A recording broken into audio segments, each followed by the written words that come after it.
Assalamualaikum warahmatullahi wabarakatuh. Selamat siang. Yang terhormat Prof. Suherman selaku dosen pengampu mata kuliah pangan fungsional.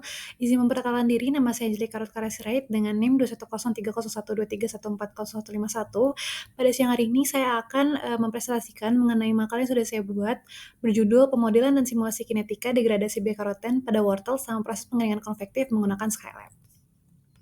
Yang pertama, wortel merupakan bahan pangan kaya B-karoten yang berfungsi sebagai provitamin A dan antioksidan.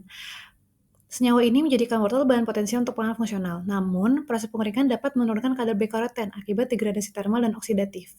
Pengeringan tetap penting karena dapat memperpanjang umur simpan dan menurunkan kadar air. Oleh karena itu, diperlukan pemodelan matematis dan simulasi Skylab untuk memahami laju degradasi B-karoten serta memprediksi kualitas produk akhir. Kemudian, terdapat tujuan dan rumusan masalah. Tujuannya adalah membuat model matematis degradasi B-karoten pada wortel selama pengeringan konvektif. Lalu yang kedua, melakukan simulasi menggunakan Skylab berdasarkan data konstan laju degradasi dari literatur. Yang ketiga, membandingkan hasil simulasi pada 3 kondisi suhu yang berbeda. Lalu yang keempat adalah mengestimasi waktu paruh atau half-life serta waktu menuju 50% dari konsentrasi awal B-karoten. Rumusan masalahnya yang pertama, bagaimana pemodelan kinetika degradasi B-karoten pada wortel selama pengeringan konvektif. Lalu yang kedua, bagaimana pengaruh suhu pengeringan terhadap laju degradasi B-karoten. Lalu yang ketiga adalah bagaimana estimasi umur simpan B-karoten berdasarkan ambang degradasi tertentu. Kemudian, pangan fungsional bukan hanya sumber energi, tetapi juga memberikan efek kesehatan lewat senyawa bioaktif seperti karotenoid, polifenol, dan flavonoid. B-karoten sendiri berperan sebagai provitamin A dan antioksidan yang kuat yang bisa melindungi tubuh dari radikal bebas. Dalam industri pangan, senyawa ini juga digunakan sebagai pewarna alami yang lebih aman dan sehat. Namun, suhu tinggi, cahaya, dan oksigen dapat menyebabkan degradasi secara termal maupun oksidatif. Oleh karena itu, pendekatan teknik kimia dibutuhkan untuk menjaga stabilitas senyawa bioaktif selama proses produksi. Lalu faktor-faktor yang mempengaruhi degradasi ada 4. Yang pertama adalah suhu tinggi. Suhu tinggi ini dapat mempercepat reaksi oksidasi.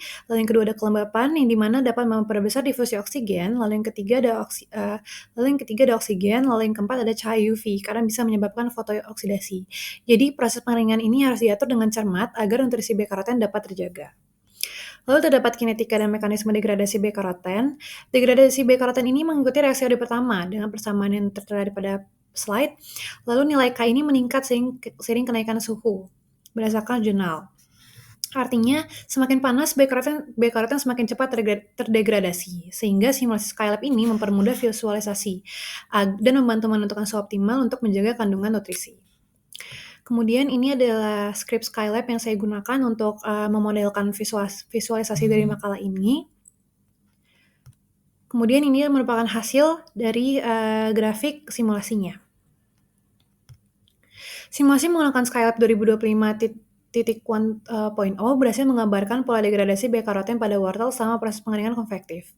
Hasil menunjukkan bahwa peningkatan suhu menyebabkan kenaikan konstanta laju reaksi yang berakibat pada percepatan degradasi senyawa aktif tersebut.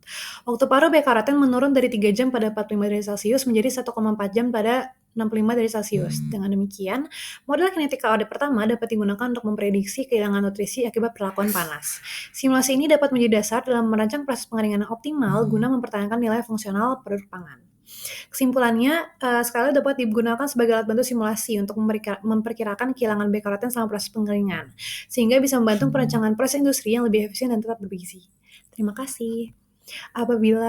Mohon maaf apabila terdapat salah kata dan ucap dalam presentasi kali ini. Kurang lebih mohon maaf. Wassalamualaikum warahmatullahi wabarakatuh.